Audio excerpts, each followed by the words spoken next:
Be careful you don't become a slave to your photo reference. We're designing a painting. I still want it to link to this though, so I am going to add a little bit of that Cerulean Blue.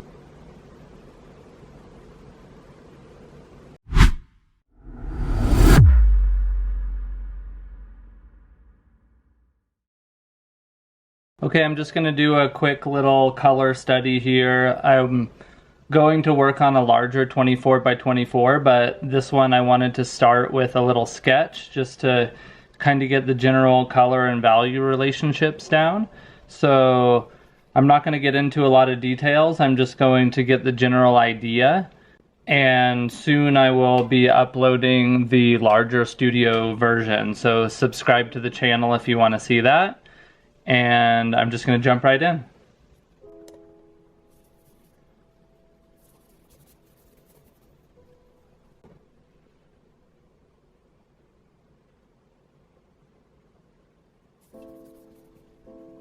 So I'm already thinking about the relationship of line within the painting. I have these lines that'll be the road kind of leading down and around, and I kind of just want this movement of the top of the cloud here to have some relationship to that.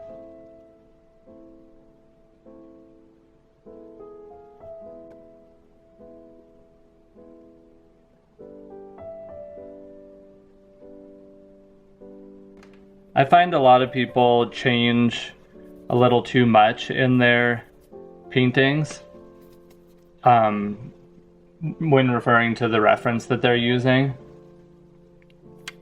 I think that it's important to really only change your reference if you have a good reason to. So if you want the design to look differently, if there's tangents, that sort of thing.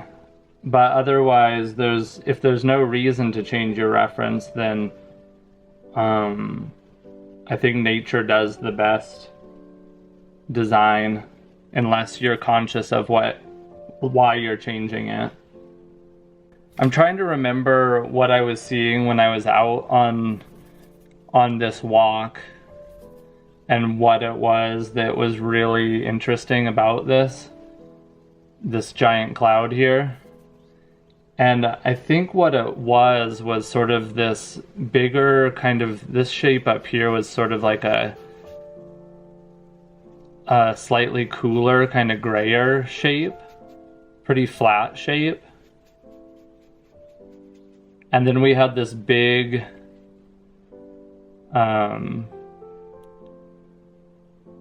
cloud that was sort of like glowing from within, with the main light being in this area here. And I mean, this doesn't have to be perfect, because I do want the studio painting to be its own painting, so it will be different from this one. I'll definitely push the design a little bit further. And I'm working on, for these studies, I like to work on it's Strathmore oil paper. So it's just a paper. It's not normally a surface that I don't normally sell paintings on this, although it does say it's an archival paper. But I prefer to paint on a panel, which I have a link in my description below of the panels that I use. But this oil paper is a good surface to paint on when you're just doing a little sketch. So I'm going to start by trying to get the color and values of those distant hills, which is kind of this bluish gray. And it's really hard to get those first colors down because you're having to relate it to just the white of your canvas.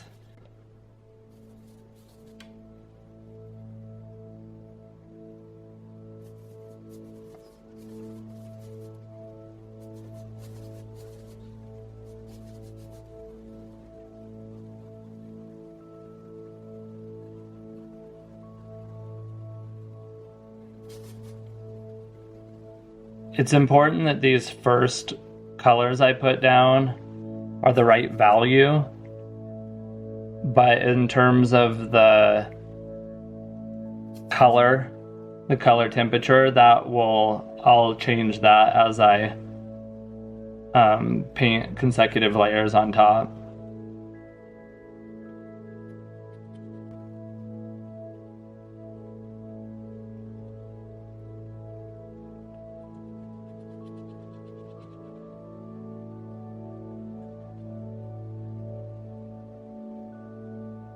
I can relate some values to this value now, like the mountain there in the distance is lighter and bluer than that foreground. And you don't really see the color in a photograph. A photograph does not really capture accurate color or value compared to what you see in nature. So just be aware that your photo reference is mostly for your drawing. And you can maybe pick up a couple color notes in it that you can work off of.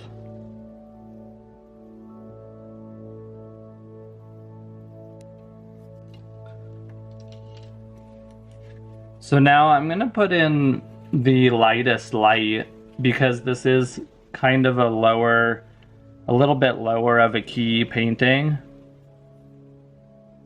I want to make sure that my lightest light isn't too bright, too light, and then I have to kind of push everything else down around it. So my lightest light is going to be kind of a warmish yellow tone.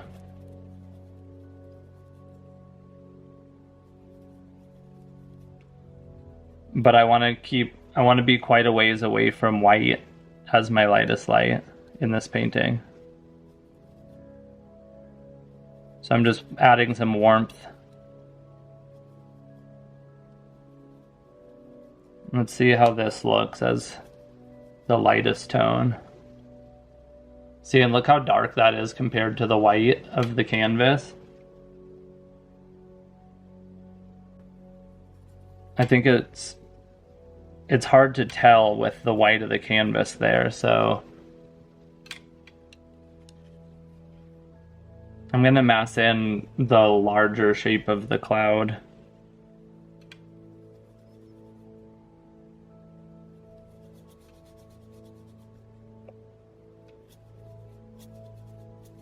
We really got to get rid of the white of the canvas here.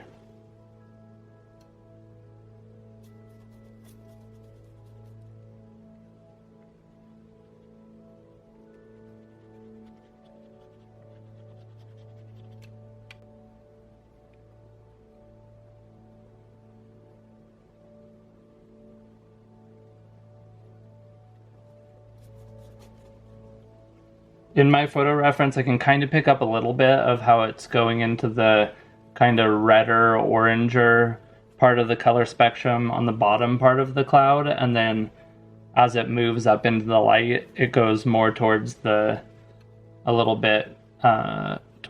towards the yellow side.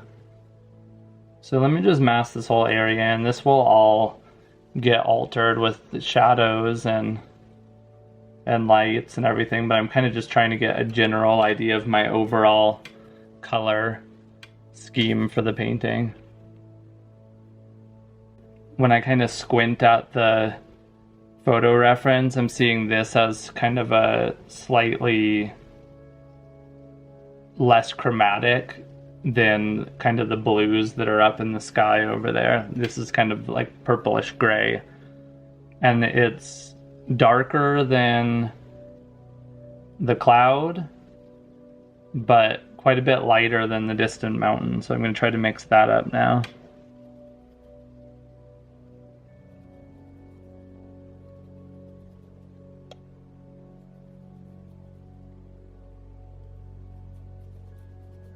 So that's way too warm, so I'm going to cool it down and lighten it up.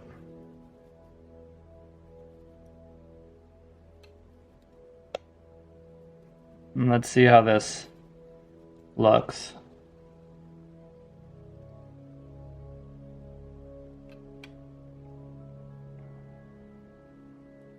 I think I want that to be a little bit lighter and a little purpler.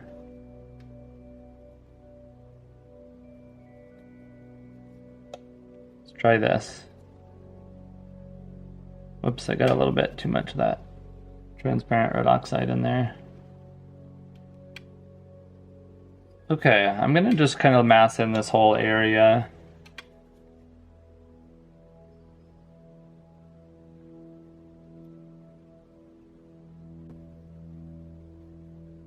Whoop.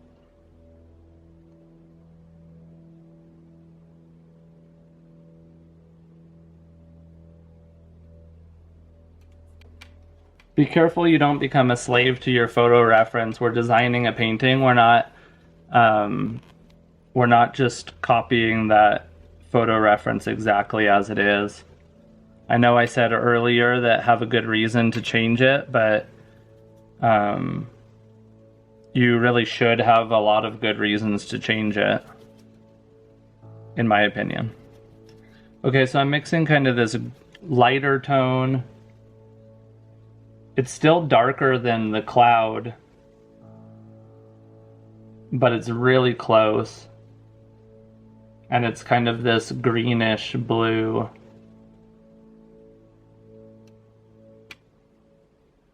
I like that color relationship there. And as it moves up, it gets a little bit more chromatic and a little more blue in it, like up in this area.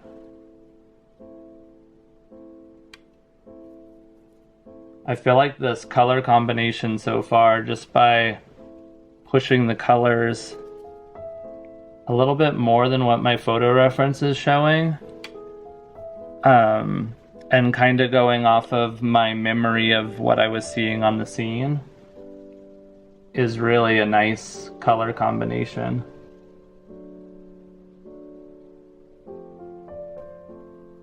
Okay, now I'm getting a little more chromatic, a little more blue. I'm just adding a little bit of cerulean into that same mixture.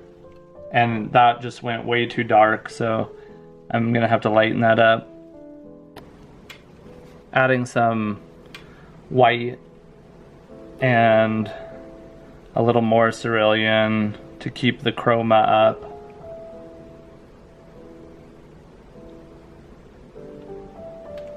I remember this whole kind of thinner cloud being slightly darker than the cloud here, but because I haven't put the lights in of this yet, I think it's going to be roughly the same value as some of these darker tones in the cloud, but it needs to be a little grayer, not have as much of the yellows and oranges in it.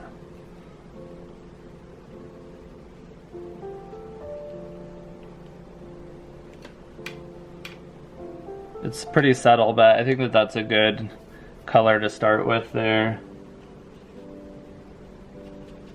And in this first layer, I am adding quite a bit of mineral spirits to my mixture. I use the Gamsol odorless mineral spirits. It helps the paint spread, and it kind of creates this kind of a dry surface on this oil painting paper. It dries it out pretty quick and makes it quite easy to work over the top of it if I want to kind of get some dry brushing. And it doesn't work the best for wet into wet because it's absorbing so much of the oil paint, but it still gives a surface that's interesting.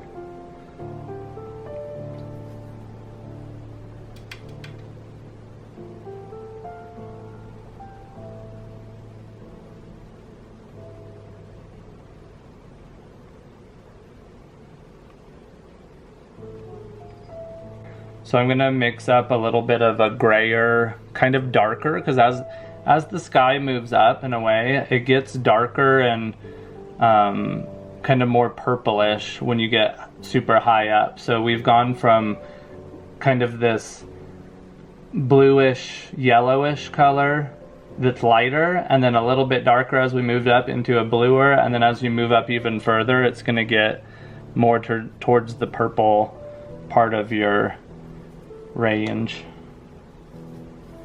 So I'm going to mix up kind of a grayish purple. I still want it to link to this though, so I am going to add a little bit of that Cerulean Blue so that there's at least some relationship between those. Let's try this here.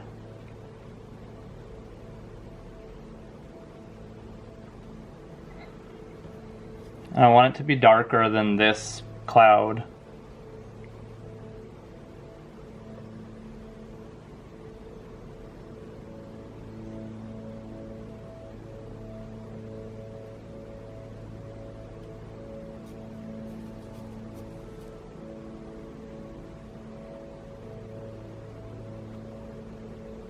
Might be too dark, but we'll kind of blend it in.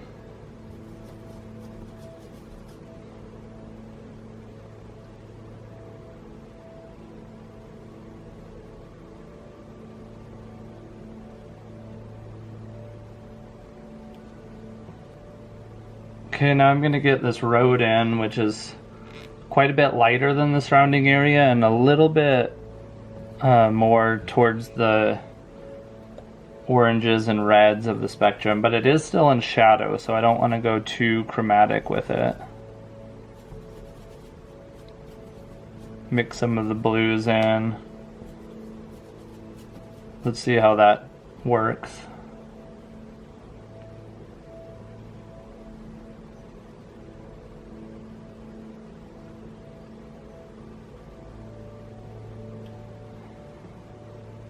I think I like that color and value relationship.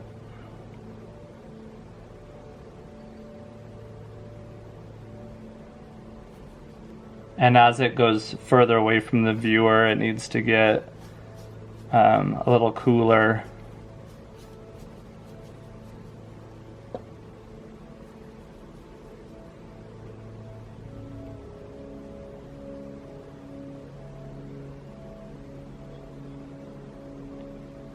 I'm not sure exactly how I want the design of this road yet. Whoops.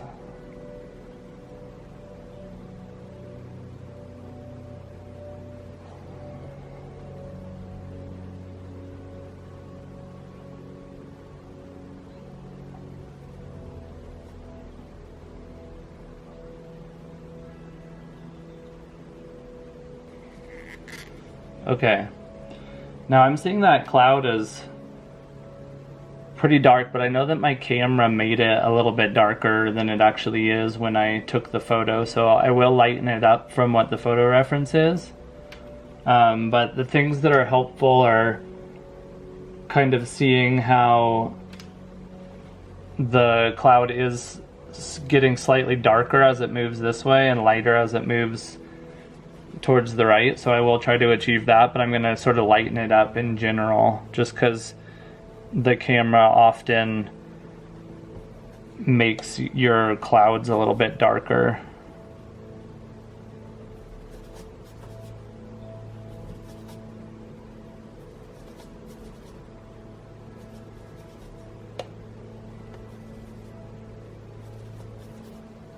Let's see how this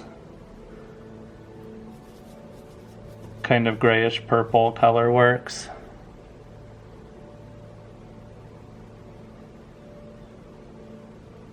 So I think that's a little too dark. I'm gonna try to, that's about what the photo reference is showing, but I'm gonna lighten it up.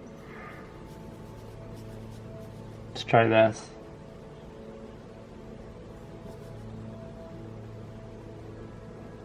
I think that's a good start, and then I can adjust from there.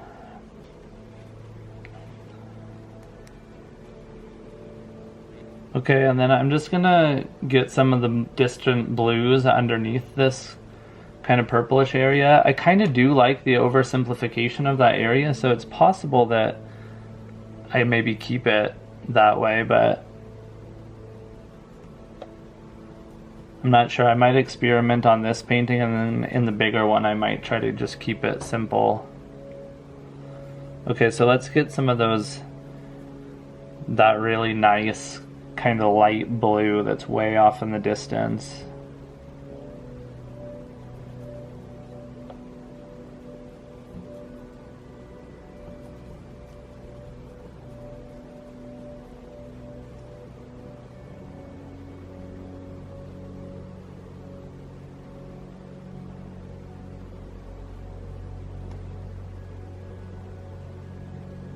It's a little too green.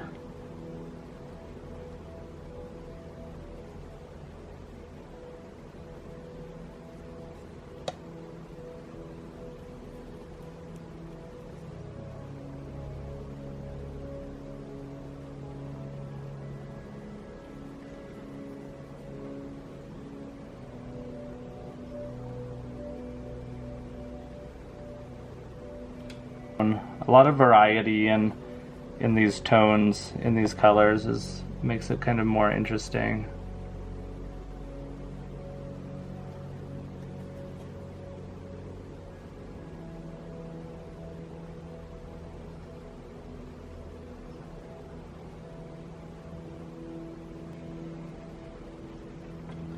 Okay, I'm going to go just a little bit lighter in the highlights and the clouds here, but I need some fresh white paint because I don't want any of the blue getting into the mixture. And a clean brush. And I'm actually not going to mix any of the mineral spirits in because my mineral spirits are pretty dirty and I want it to stay more clean and pure.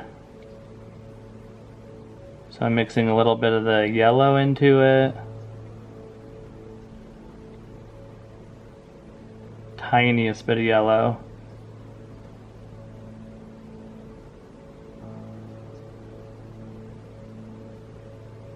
Let's see how this looks for the highlight.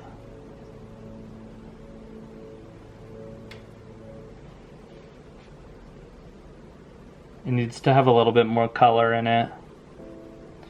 I'm doing the regular Hansa Yellow because I don't want to lower the value significantly, and my other yellows are lower in value. So let's try this now.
I'm gonna do a little bit more down here in the foreground, get some of those darks in, just real quick.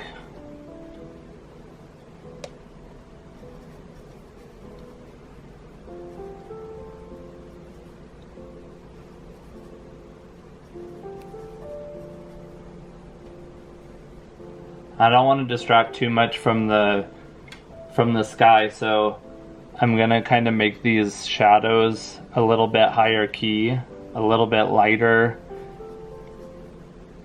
than what the photograph is showing. I don't want to go black like what the photograph does, so.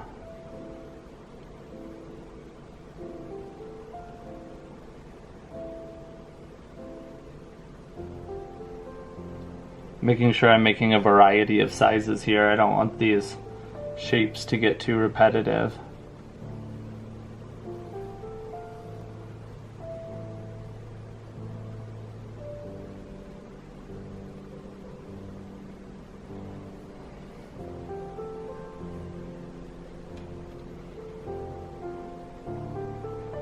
Okay, I think that that's about it for today.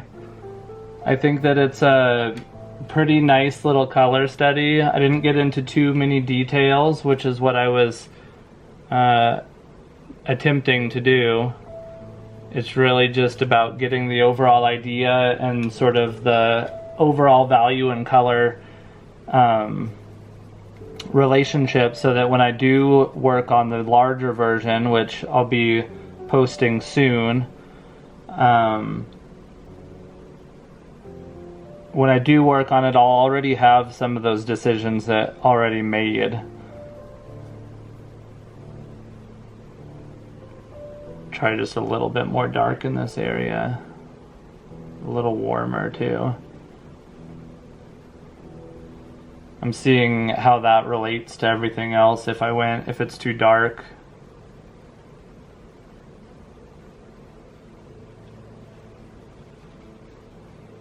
I think it's nice because it balances from right to left.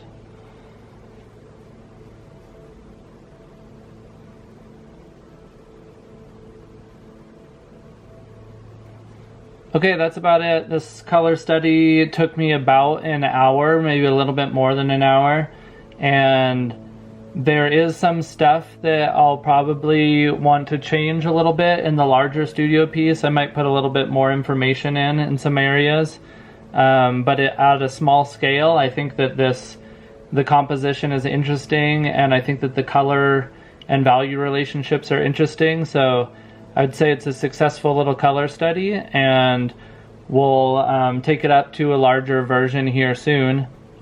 If you want to pick up any paints or canvases or anything like that, I have links to all of the supplies that I use down in the description below. There's also a donation link that you can donate to the channel. I would love to keep this channel ad-free without putting the mid-roll ads in it, and by donating you help make that possible. So thanks for watching, and we'll catch you in the next video.